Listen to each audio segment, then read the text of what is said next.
오늘 읽은 이 본문 말씀은 마태복음에만 기록되어 있는 말씀입니다. 마태는 이 말씀을 통해서 예수님이 메시아이심을 정확하게 증거를 하고 있습니다.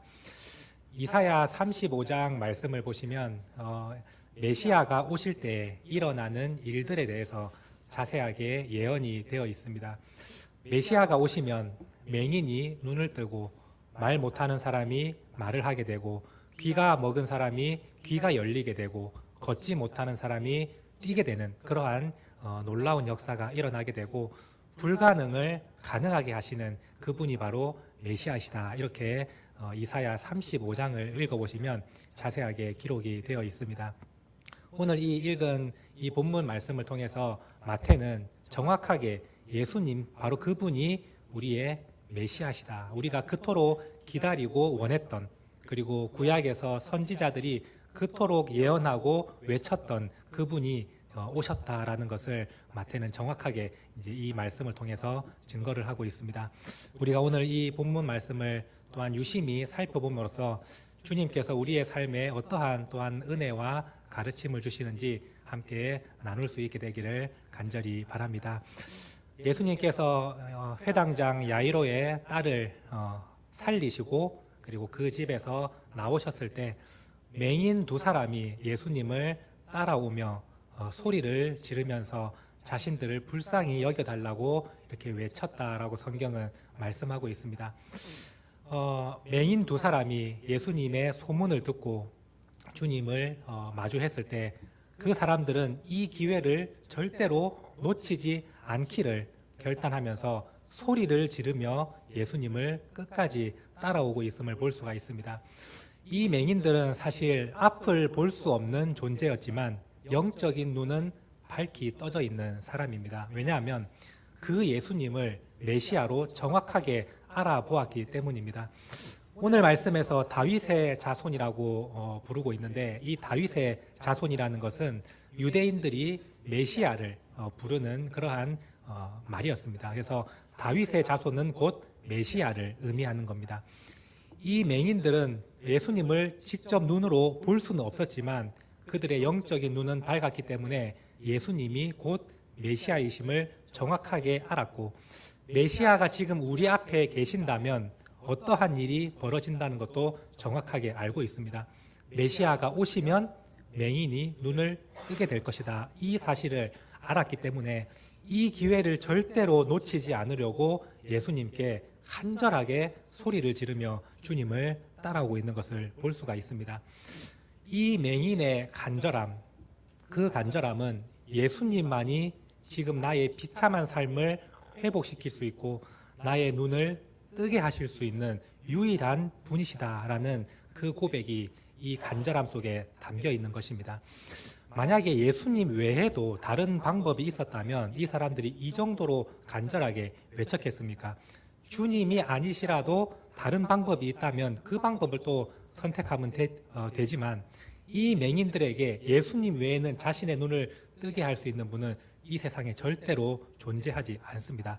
그전에도 존재하지 않았고 메시아가 오실 때 그분만이 할 수 있는 일인데 그분이 지금 우리 앞에 있다면 어떻게 그 기회를 놓칠 수가 있겠습니까? 그래서 간절하게 소리를 지르며 그 주님께 우리를 불쌍히 여겨달라고 우리의 눈을 뜨게 해달라고 간절하게 요청하고 있습니다.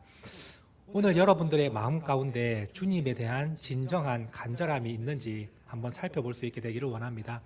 오늘 우리가 우리의 삶을 회복시키시고 내 삶을 구원해 주실 수 있는 그분이 유일한 예수님이시라면 여러분들에게 과연 진정한 간절함이 있는지 한번 살펴볼 수 있게 되기를 원합니다. 내 문제를 주님 말고도 해결할 수 있는 방법이 너무나도 많다면 우리는 그 간절함이 참으로 식어질 것입니다. 주님이 아니고서라도 우리는 어떠한 방법도 많습니다. 이러한 마음이 있는데 어찌 주님 앞에 우리가 간절하게 나아갈 수 있겠습니까? 근데 내 문제를 해결하시고 나를 구원해 줄 수 있는 분은 오직 주님밖에 없습니다라는 여러분들의 고백이 있다면 우리가 어찌 간절하지 않을 수가 있겠습니까? 여러분들의 신앙생활 가운데 주님 앞에 나와 기도하고 내 문제를 놓고 하나님 앞에 아랠 때에 여러분들에게 이 간절함이 있게 되기를 원합니다. 주님만이 제 삶을 변화시킬 수 있고 주님만이 이 문제에서 저를 건져낼 수 있습니다. 다른 방법은 없고 다른 기회도 없습니다. 오직 주님만이 할 수 있습니다. 라는 여러분들의 진정한 고백이 있을 때 여러분들의 마음에 간절함이 묻어나게 될 것입니다. 오늘 여러분들이 예배의 자리에 나오고 기도의 자리에 나오고 주님의 말씀을 붙들고 살아갈 때 이 간절함을 가지고 주님 앞에 나아간다면 우리 주님은 절대로 그 간절함을 외면하지 않으시고 여러분들의 그 간절한 기도에 응답하셔서 여러분들의 삶에 놀라운 은혜를 부어 주실 줄로 믿습니다. 이 맹인 두 사람이 예수님을 따라간다라고 성경은 말씀하고 있는데 이 따라가다라는 단어가 제자들이 예수님을 따를 때도 표현되어 있고 예수님께서 제자들을 불러서 나를 따라오라 할 때도 똑같은 단어로 사용되고 있습니다. 그래서 이 맹인들은 예수님을 따라가는 게 그냥 예수님의 뒤를 따라가는 것이 아니라 예수님의 가신 길을 뒤따라서 걷는 모습으로 성경은 표현하고 있습니다. 그런데 중요한 것은 우리가 알던 예수님과 조금 다른 모습임을 볼 수가 있습니다. 보통 맹인이 예수님을 부르면서 간절하게 주님 저를 불쌍히 여겨주십시오라고 할 때에 우리가 알던 예수님은 그 가시던 길을 멈추어 서셔서 그 맹인을 돌아보시고 그의 그 간절한 마음을 헤아려 주시고 고쳐주시는 분이 바로 우리 예수님이시지 않습니까? 그런데 오늘 말씀을 여러분들이 읽어보시면 예수님이 우리와 알던 그분이 좀 다른 것처럼 느껴지기도 합니다. 예수님은 계속해서 그냥 길을 가시고 맹인들은 예수님을 뒤를 계속해서 따라오면서 소리를 지르고 있는데 예수님은 집 안까지 그냥 들어가 버리십니다. 왜 예수님은 이렇게 하실까라는 것을 우리가 또한 생각해 볼 때에 여기에 주님께서 말씀하시고자 하는 의미가 있음을 알 수가 있습니다. 맹인들은 예수님을 절대로 포기하지 않습니다. 주님께서 돌아보지 않으시고 멈추시지 않으시고 계속해서 그냥 가실 때 왜 예수님이 우리의 말을 듣지 않으시고 왜 우리의 간절함을 헤아려 주시지 않고 그냥 가시는가 실망스럽기도 하고 상처가 되기도 할 겁니다. 그럼에도 불구하고 이 맹인들은 예수님을 따르는 길을 절대로 멈추지 않습니다. 계속해서 예수님을 따라가고 있습니다. 이 맹인의 입장에서 생각해 볼 때에 맹인이 예수님에 대해서 실망하고 그 길에서 돌아서는 순간 이들의 눈이 떠질 수 있는 방법은 이 세상에 존재하지 않습니다.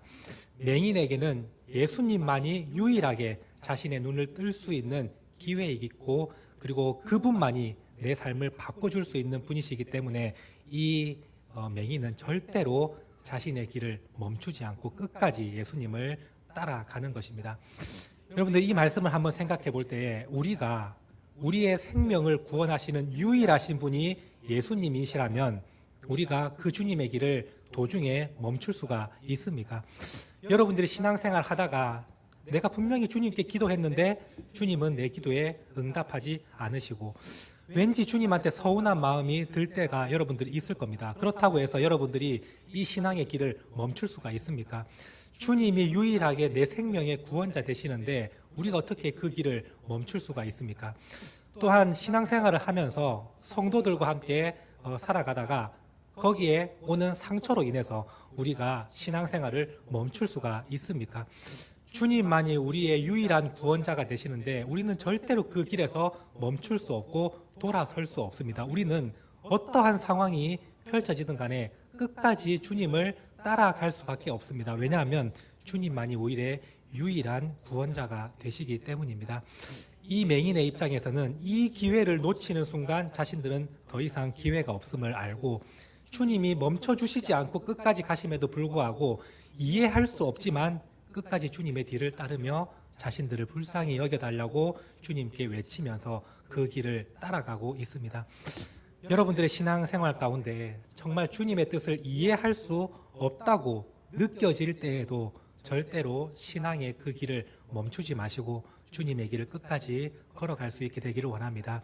주님에게는 반드시 뜻이 있습니다. 우리가 그 뜻을 헤아리지 못하고 이해하지 못할 뿐이지 주님에게는 반드시 뜻이 있고 우리를 반드시 주님의 그 은혜의 길로 인도하시는 주님의 사랑과 섭리가 있다는 것을 여러분들은 절대 잊지 마시기를 바랍니다.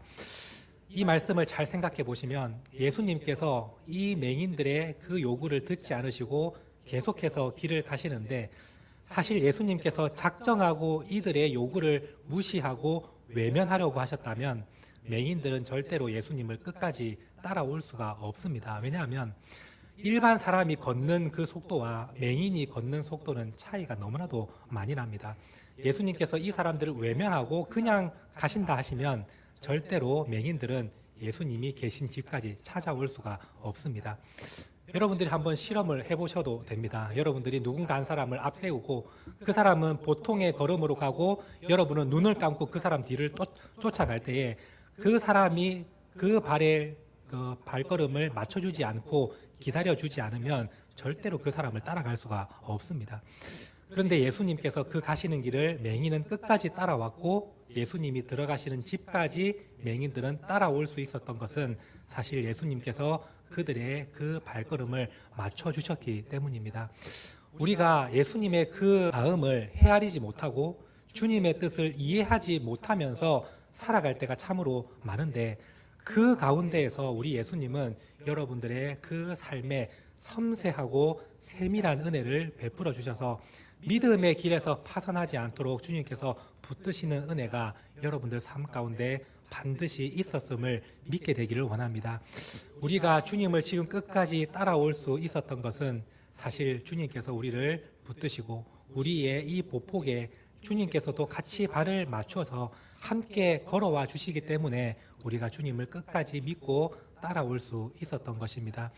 여러분들이 기도해도 응답이 되지 않고 우리의 삶에 생각지도 못한 어려움이 임한다 할지라도 사실 그 가운데에서 주님의 손길이 있었고 여러분들이 길을 잃지 않도록 주님께서 항상 바로잡아 주시고 이끌어 주신 그 은혜가 여러분들의 삶에 있었음을 한번 깊이 있게 묵상하면서 느끼게 될 때에 주님의 사랑이 얼마나 큰지를 여러분들은 다시 한번 깨닫게 될 것입니다. 우리 주님은 여러분들을 절대로 외면하지 않으시고 무시하지 않으시고 여러분들의 그 삶 가운데 항상 동행하고 계셨음을 여러분들이 믿으시고 그 주님의 사랑 앞에 다시 앞에 온전히 깨닫게 되는 은혜가 있게 되기를 간절히 소망합니다. 예수님께서 이렇게 집에 들어가시니 맹인들이 집까지 찾아옵니다. 그때 예수님께서 그 맹인들에게 말씀하십니다. 내가 능히 이 일을 너희에게 해줄 줄 믿느냐라고 물으십니다.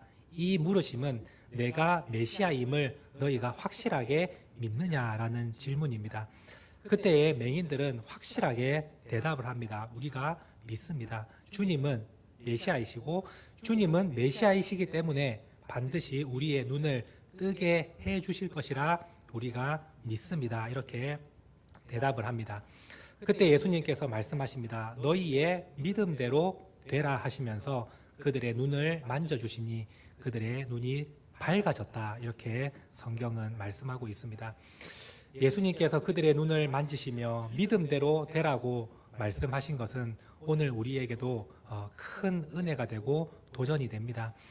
믿음이 있는 사람은 누구든지 예수님의 능력과 기적을 체험할 수가 있습니다. 우리가 삶 가운데 주님의 능력과 은혜를 체험하지 못하는 것은 우리의 믿음이 부족한 것은 아닌지 다시 한번 점검해 볼 수 있게 되기를 원합니다. 우리가 주님만이 제 삶의 구원자이시며 주님은 불가능을 가능하게 하시는 능력의 주님이심을 믿고 간절하게 그리고 확실한 믿음으로 나아간다면 우리의 삶의 주님은 반드시 역사하시고 은혜를 베풀어 주십니다. 그때가 언제인지는 우리가 알지 못하지만 주님은 하나님의 때에 반드시 역사해 주셔서 믿음대로 되게 하는 은혜를 우리에게 보여주십니다. 여러분들이 이 믿음을 잃지 않고 이 믿음을 끝까지 간직하며 살아가는 성도들이 될 수 있기를 원합니다. 우리 주님은 여러분들이 이 믿음을 갖추고 살아가게 되기를 원하고 계십니다.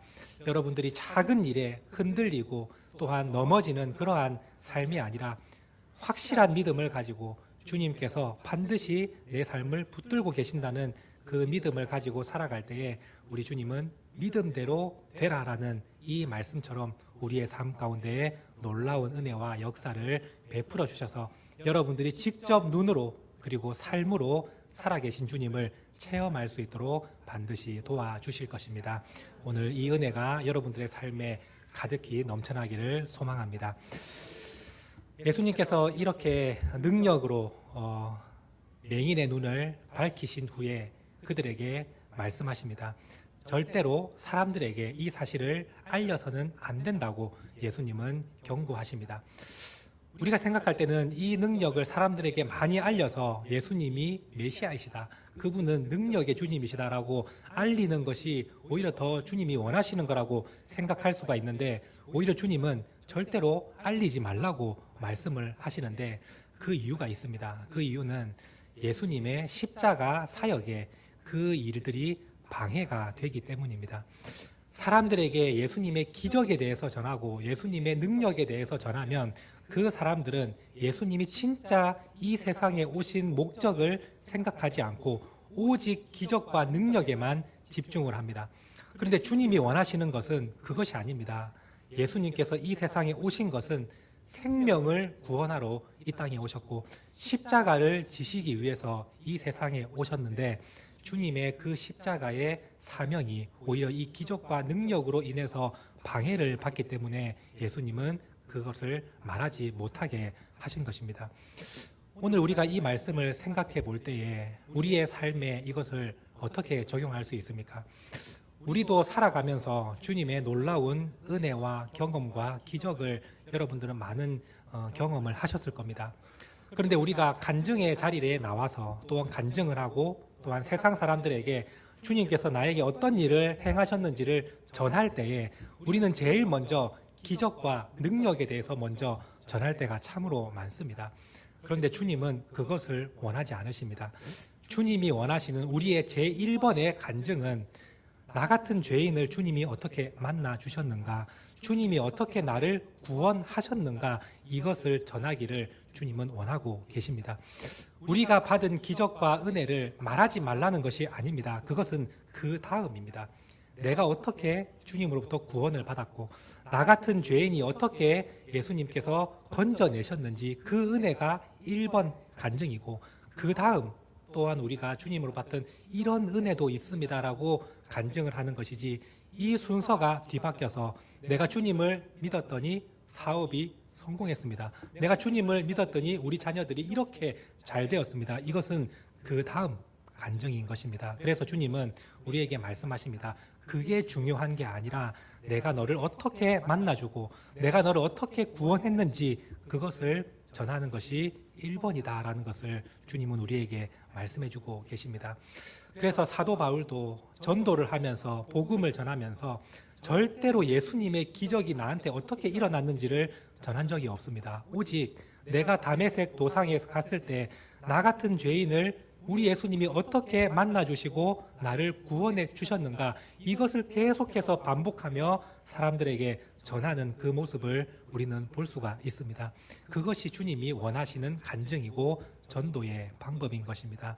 여러분들의 삶 가운데 혹시 내가 누군가를 만났을 때에 제일 먼저 주님을 자랑할 때에 기적을 자랑하고 주님의 능력을 자랑하고 나에게 어떠한 은혜를 베푸셨는가를 자랑하고 있었다면, 이제는 그것을 뒤로 미루시고 나 같은 죄인을 주님께서 그 십자가에 달려 죽으시고 피 흘려셔서 나 같은 죄인을 주님께서 만나주시고 건져주시고 영원한 생명을 주셨다, 이것을 여러분들이 먼저 자랑할 수 있게 되기를 원합니다. 우리 주님은 그래서 제자들에게 십자가의 사명을 온전히 이루시고 난 이후에는 세상 가운데 가서 복음을 전하라, 예수님의 증인이 되라, 이렇게 말씀하셨지만 아직 십자가를 지시기 전에는 그러한 기적과 은혜를 사람들에게 알리지 마라라고 말씀하신 예수님의 이유이다라는 것을 기억하시고, 여러분들의 간증도 이제는 그 순서가 온전히 바뀔 수 있게 되기를 원합니다. 그래서 여러분들이 누군가를 만났을 때 간증 한번 들려주십시오라고 얘기했을 때 저는 주님 간증할 게 없습니다, 이게 아니라 여러분들 다 예수님을 만난 은혜가 있지 않습니까? 나 같은 죄인도 주님이 만나 주셨는데 우리가 어떻게 간증할 게 없습니다라는 말이 나올 수가 있겠습니까? 그것은 내가 주님으로 받은 기적과 어떤 그러한 능력이 나한테는 없는데라고 생각하기 때문 아니겠습니까? 그런데 우리가 주님을 만나고 주님의 그 십자가의 은혜가 나를 어떻게 변화시켰는지를 여러분들이 다 체험했다면 여러분들 모두가 다 어느 자리에서든지 주님에 대한 간증이 다 나올 수 있게 될 것입니다. 이 사실을 반드시 기억하는 성도님들이 될 수 있기를 소망합니다. 예수님께서 맹인을 치유하신 이후에 그 다음에 말 못하는 사람을 데리고 나왔을 때에 예수님께서 그도 고쳐주셨습니다. 그 사람에게는 귀신이 들어가 있어서 말을 하지 못하는 상태 가운데 있었습니다. 그때 예수님께서 즉시로 그 귀신을 쫓아내시고 그 말 못하는 사람이 입을 열게 되는 그러한 역사를 보여주셨습니다. 이것 또한 메시아가 오실 때에 일어나는 일입니다. 메시아가 오시면 말 못하는 사람의 입이 열어져서 찬송하는 입술이 되게 하신다. 이렇게 메시아에 오시면 어떤 일이 일어나는지에 대해서 성경은 예언하고 있는데 예수님은 그 말씀을 온전히 성취하셨습니다. 이 말 못하는 사람이 이제 주님을 통해서 입이 열어지고 주님을 찬송하는 그러한 삶으로 이제 온전히 바뀌게 되었습니다. 사람들은 그 모습을 보자 깜짝 놀라며 이스라엘 가운데 이런 일을 본 적이 없었다고 말을 합니다. 당연한 건 아니겠습니까? 메시아가 오실 때 일어나는 일이기 때문에 이전에는 볼 수 없었던 일인데 이제 메시아가 오셨으니 그 일들이 실제로 일어나는 것입니다. 사람들은 누구나 이 모습을 보고 저분이 진짜 예언되었던 메시아이구나라는 것을 알아보아야 했는데 바리새인들은 그렇게 하지 않습니다. 오히려 그 예수님을 귀신의 왕의 능력을 힘입어서 능력을 행하고 있다. 지금 이렇게 말을 하고 있는 것을 볼 수가 있습니다. 예수님께서 귀신의 능력의 왕의 힘을 입어서 귀신을 쫓아내고 능력을 행한다. 이 말을 하는 것 자체가 이 바리새인들이 얼마나 귀신의 영향력 아래에 있는지를 우리는 알 수가 있습니다. 여러분들은 귀신에 대해서 정확하게 알 수 있게 되기를 원합니다. 우리가 믿음의 사람이 귀신에 대해서 너무 모르는 것도 문제이고 또 너무 집중하는 것도 문제일 겁니다. 그런데 바로 알면은 우리는 이 귀신에 대해서 어떻게 생각을 해야 될지를 정확하게 이해할 수 있을 것입니다. 귀신이라는 존재는 사람이 죽어서 영혼이 된 존재가 아닙니다. 귀신은 타락한 천사이며 사탄과 함께 하나님의 자리에 처소를 떠난 더러운 영이다. 이렇게 성경은 말씀합니다.